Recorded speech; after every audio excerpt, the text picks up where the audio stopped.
Queridos irmãos, a paz do Senhor Jesus, sou o pastor Elias Santana, aqui da Igreja Sede.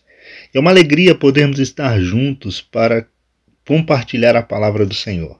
Nós estamos estudando o livro de Juízes, e como Deus tem falado ao nosso coração, né, irmãos? Como a palavra do Senhor tem vindo a nós de forma tão preciosa. O livro de Juízes, não me canso de dizer, é um livro bastante atual, é um livro para os nossos dias. E nós estamos estudando o capítulo de número 6. A partir do capítulo 6 até o capítulo de número 8, nós temos a história de Gideão, este juiz que o Senhor levanta para libertar seu povo das mãos dos midianitas. Nós vimos que Israel estava vivendo esse momento de opressão por parte dos midianitas, porque Deus assim o permitiu. O povo se afastou de Deus, o povo se distanciou do Senhor, se envolveu com a idolatria, e de novo Deus permite que eles caiam nas mãos dos seus opressores, dos seus inimigos. E agora o povo clama pela misericórdia do Senhor. E o Senhor levanta um libertador, Gideão. No áudio passado nós vimos que Deus chamou a Gideão. E quando Deus chama a Gideão, Deus precisa tratar no coração de Gideão a incredulidade. Gideão não era capaz de acreditar nem que Deus estava falando com ele.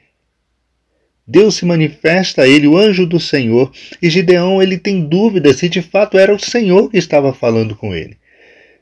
Todas as circunstâncias vividas por Gideão e seu povo levou o coração de Gideão a ser tomado por essa incredulidade. Ele não acreditava que Deus pudesse mais libertar o povo. Ele não acreditava que Deus pudesse usá-lo para libertar o povo. E Deus precisou tratar todas estas coisas com Gideão, para que pudesse usá-lo para libertar o seu povo.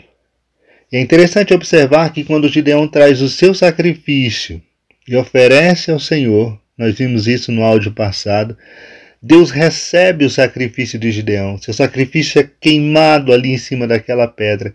E a partir dali ele entende que Deus de fato estava falando com ele. Que era mesmo o Senhor que havia se manifestado a ele. Que era mesmo Deus que havia se revelado a ele.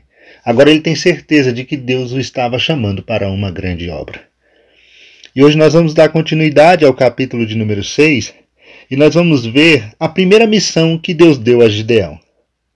Deus, então, vai chamar Gideão e vai dar a ele a primeira missão. Vamos ver aí, a partir do versículo de número 25, diz assim a palavra do Senhor. Naquela mesma noite, o Senhor disse a Gideão: leve o touro que pertence ao seu pai, a saber, o segundo touro de 7 anos, e derruba o altar de Baal, que é de seu pai, e corte o poste da deusa Azerá, que está junto ao altar. No alto deste lugar fortificado, faça para o Senhor, seu Deus, um altar em camadas de pedra. Depois pegue o segundo touro e oferece-o em holocausto com a lenha do poste da deusa Azerá, que você irá cortar. Então Gideão levou 10 homens dos seus servos e fez como o Senhor lhe havia falado. Mas, porque teve medo da casa de seu pai e dos homens daquela cidade, não o fez de dia, mas de noite. De madrugada, quando os homens daquela cidade se levantaram, eis que o altar de Baal estava derrubado, e o poste da deusa Azerá, que estava junto dele, cortado. E o referido segundo boi tinha sido oferecido no altar que havia sido edificado. E diziam uns aos outros: quem fez isso? E perguntando e inquirindo disseram: quem fez isso foi Gideão, o filho de Joás. Então os homens daquela cidade disseram a Joás: traz o seu filho para fora, para que seja morto, pois derrubou o altar de Baal e cortou os postes, o poste da deusa Azerá, que estava junto dele. Porém Joás disse a todos os que se puseram contra ele: vocês querem defender a causa de Baal? Vocês querem livrá-lo? Quem defender a causa dele será morto ainda esta manhã. Se ele é Deus, que ele defenda a si mesmo. Afinal, derrubaram seu altar. Naquele dia, Gideão passou a ser chamado Jerubaal, porque foi dito: que Baal defenda a sua causa contra ele, pois ele pois foi ele quem derrubou o seu altar. Queridos, naquele mesmo dia em que Deus se manifestou a Gideão, naquele mesmo dia em que Gideão oferece um sacrifício ao Senhor, e o Senhor, recebendo o sacrifício de Gideão, ele percebe que de fato Deus havia falado com ele. Naquele mesmo dia, Deus de novo se manifesta, Deus de novo aparece a Gideão. E dessa vez Deus traz uma missão para Gideão. Deus já havia tratado com Gideão. Agora chegou o momento de Deus tratar com a casa de Gideão. Após Deus haver falado a Gideão e se revelado a ele, Deus traz para ele uma missão. E o propósito de Deus, irmãos, é libertar o seu povo. Libertar o seu povo não somente da opressão dos midianitas, mas libertar também o seu povo da idolatria, dessa adoração falsa. E para isso Deus usaria Gideão. E para que Deus pudesse usar Gideão nesse propósito, era necessário que as mudanças começassem a acontecer dentro da casa de Gideão. Após Deus ter tratado com Gideão, chega o momento de Deus tratar com a casa de Gideão. De Deus colocar a casa de Gideão em ordem.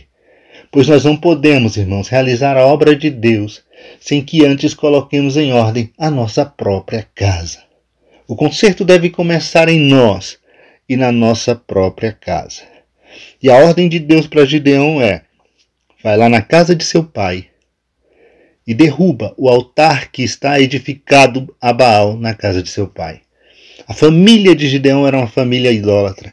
A família de Gideão estava envolvida com a adoração a Baal, com a adoração a Azerá, com os cultos malignos que eram oferecidos ali, com toda aquela podridão de idolatria. Eram judeus, era o povo de Deus, mas estava misturado com os povos daquela terra e com a forma de adoração ímpia daquele povo. E chegou o momento de Deus tratar com a casa de Gideão. E Deus olha para ele e diz: vai lá na casa de teu pai, pega o touro de teu pai. E não é qualquer touro, você vai pegar o segundo touro, o segundo boi. Não é qualquer boi, você pega o segundo boi. E com esse boi você vai derrubar o altar de Baal que está edificado lá na casa de seu pai. Derruba esse altar. Esse altar está edificado em um lugar alto, em um lugar de destaque. E você vai derrubar o bosque que está em volta desse altar. Esse bosque ele é dedicado a Azerá. Há um poste ali de adoração a Azerá, uma estátua de madeira edificada a Azerá. Você vai quebrar esse poste, essa estátua, você vai destruí-la. Você, depois de quebrar o altar de Baal, você vai pegar as pedras e vai edificar um altar ao Senhor. E com a lenha da destruição que você fez do poste ídolo, você vai acender o fogo e vai oferecer o segundo boi. Esse segundo boi que você pegou de seu pai, você vai oferecer ao Senhor em sacrifício. É interessante nós observarmos, irmãos, tudo aquilo que está acontecendo aqui. Deus chamou Gideão e deu a ele uma missão que é muito difícil. Gideão agora deve entrar na casa de seu pai e destruir o altar de adoração falsa que estava ali. Mas não era somente retirar o altar da falsa adoração, da adoração idólatra. Não, ele teria que retirar a falsa adoração e trazer a adoração verdadeira. Construir e edificar ali um altar ao Senhor. Um altar ao Senhor. Vale destacar aqui a questão de Deus haver escolhido o segundo boi. Por que Deus diz o segundo boi? E alguns estudiosos, eles se divergem em relação a esse segundo boi. Há aqueles que dizem o seguinte, que Deus escolhe o segundo boi porque o primeiro boi já era de Baal, já deveria ser sacrificado a Baal. Então Deus não queria que algo que fosse dedicado a Baal fosse oferecido a ele, já que era oferecido aos ídolos. Por isso Deus diz o segundo boi. Né? E a gente fica perguntando por que Deus especifica. Né? Deus diz, olha, pega o segundo boi. Né?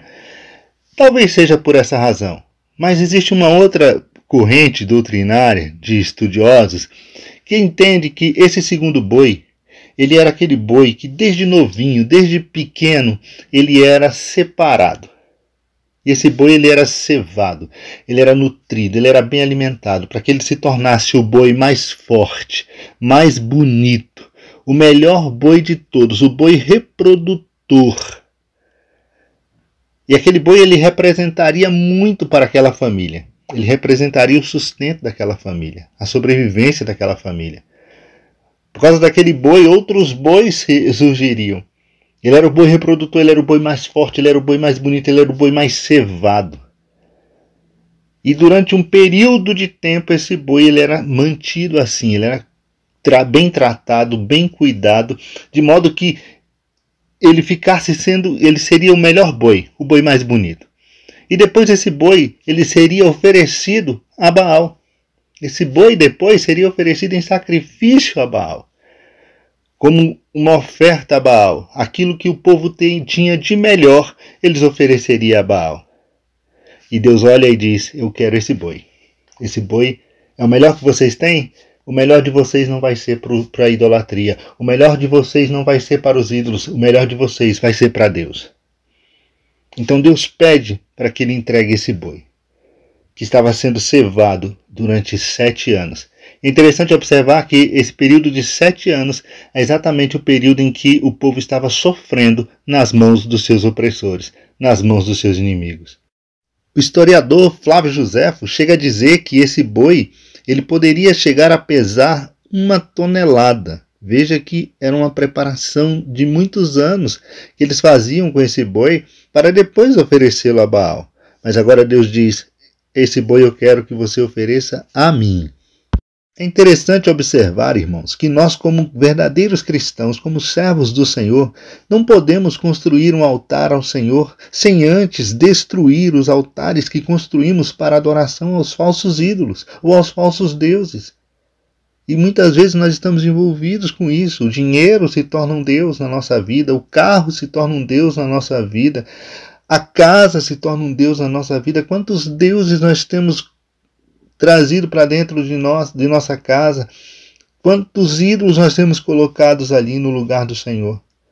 E nosso Deus, irmãos, ele é um Deus zeloso. Ele não divide a sua glória e nem o seu amor com outros. Gideão havia construído o seu próprio altar ao Senhor, um altar particular, lá no versículo de número 24.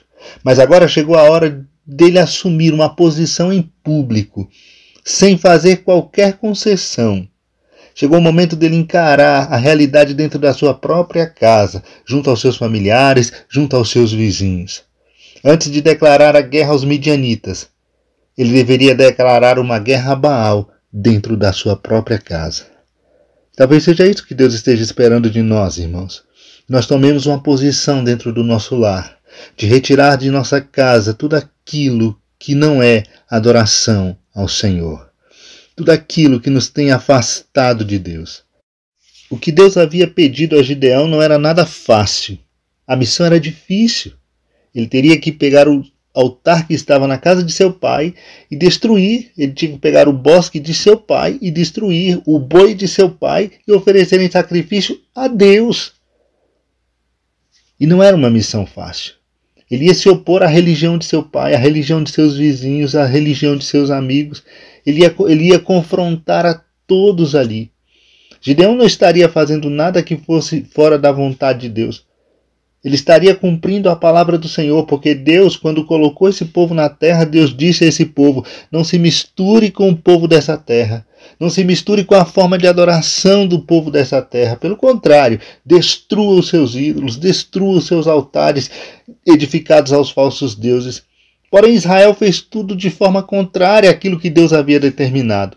E Gideão agora estava colocando em ordem a sua casa e cumprindo aquilo que era a vontade do Senhor. E apesar de saber que o Senhor estava com ele e que era Deus quem falava com ele, porque agora Gideão já não tinha mais dúvidas da voz de Deus, ainda assim Gideão sentiu medo. Ele sentiu medo. Ele poderia ter acreditado que Deus estava com ele e ele poderia fazer isso a qualquer hora do dia ou da noite, ele poderia fazer isso. Mas ele teve medo. Medo do seu pai, medo dos vizinhos, e ele resolveu fazer à noite. Ele convoca 10 homens para ajudá-lo. E à noite ele vai e destrói o altar de Baal. e edifica um altar ao Senhor.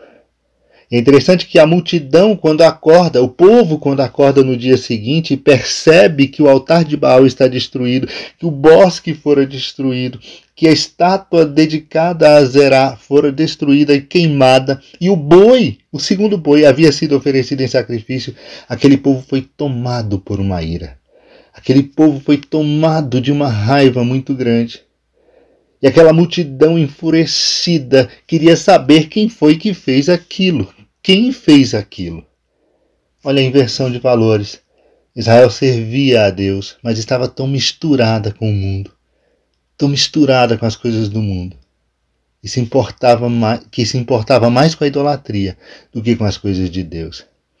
Veja que eles queriam saber quem foi, e começaram a inquirir, começaram a perguntar, e alguém disse, não, foi Gideão. Foi Gideão, o filho de Joás. E a multidão enfurecida partiu para a casa de Joás, e chegando na casa de Joás, diz, olha, cadê seu filho Gideão? Põe ele para fora, nós vamos matá-lo. Veja o que ele fez, ele destruiu o altar de Baal, ele destruiu o bosque de Azerá. Ele vai morrer, nós queremos matá-lo.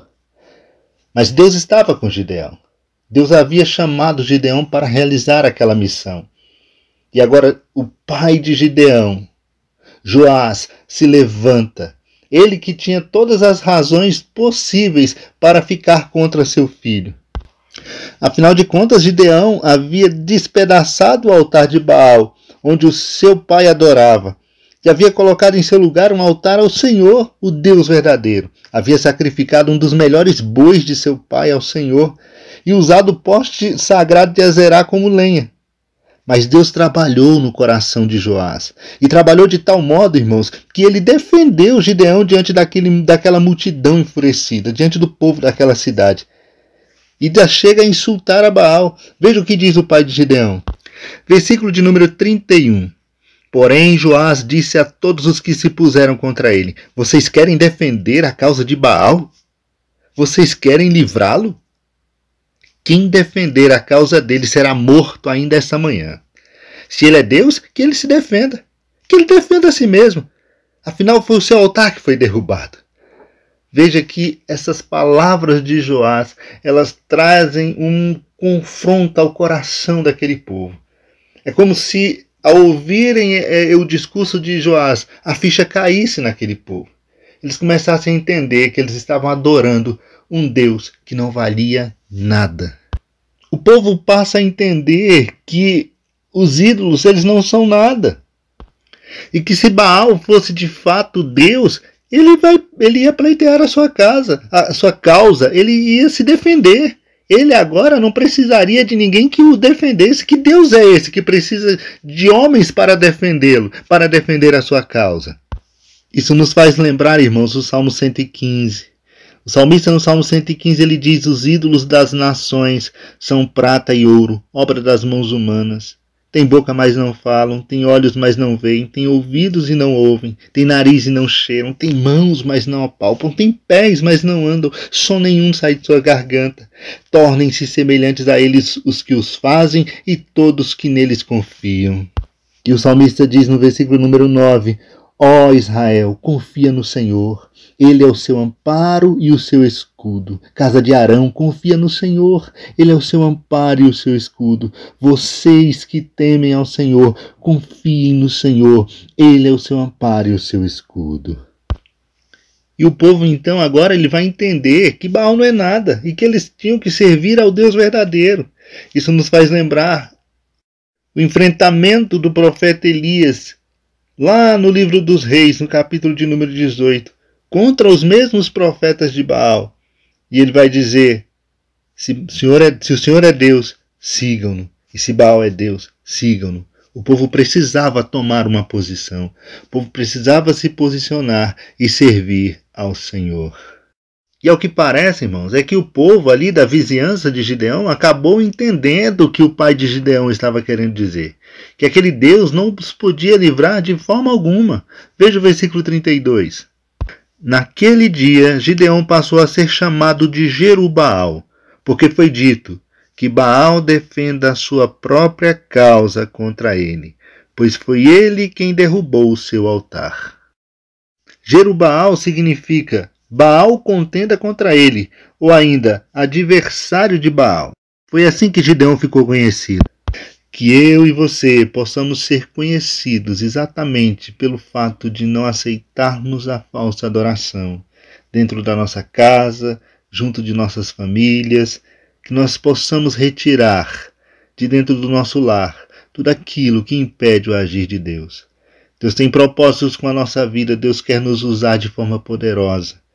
Mas para tanto é necessário que a mudança comece dentro da nossa própria casa. Se não praticarmos a nossa fé dentro da nossa própria casa, como podemos fazê-lo com sinceridade em qualquer outro lugar? Gideão precisava assumir uma posição firme em sua própria vila, diante dos seus vizinhos, diante da sua comunidade, para que ele pudesse, com ousadia, enfrentar os seus inimigos na batalha.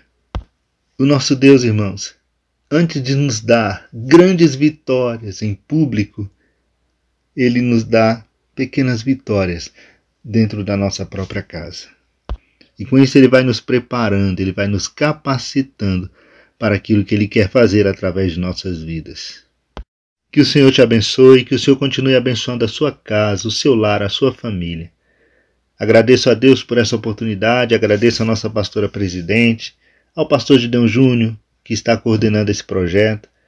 Que Deus continue falando ao nosso coração através de Juízes. Fique na paz do Senhor Jesus.